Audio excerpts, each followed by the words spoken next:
Let me show you how to turn off the liquid glass look on your iPhone.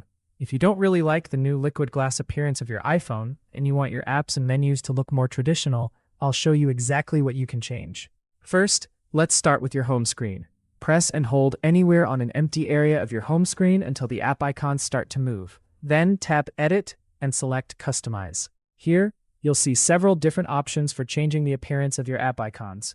If your icons are currently set to clear, that's what gives them that transparent, glass-like appearance. If you don't like this effect, simply tap Default. This will bring your app icons back to a more traditional appearance.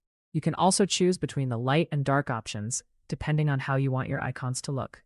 And if you prefer larger app icons, you can tap the option to make them bigger. But changing the home screen icons isn't the only thing you can do. If you want to reduce the liquid glass effect in other areas of your iPhone, there's another setting you should use.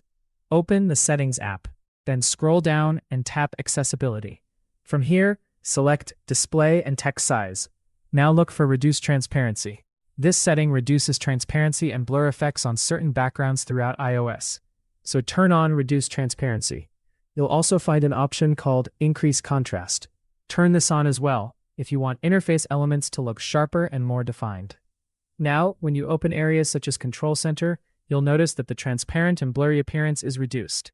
The liquid glass design won't be completely removed because it's part of the iOS interface, but these settings can make it look much less glassy.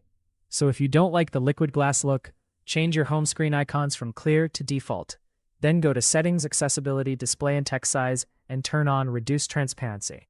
These simple changes can give your iPhone a more solid, traditional appearance while still keeping all of the features of the latest iOS.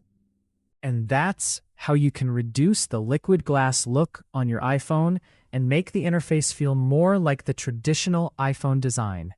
If this video helped you, make sure to like and subscribe for more helpful iPhone tips and tutorials. Thanks for watching, and I'll see you in the next video.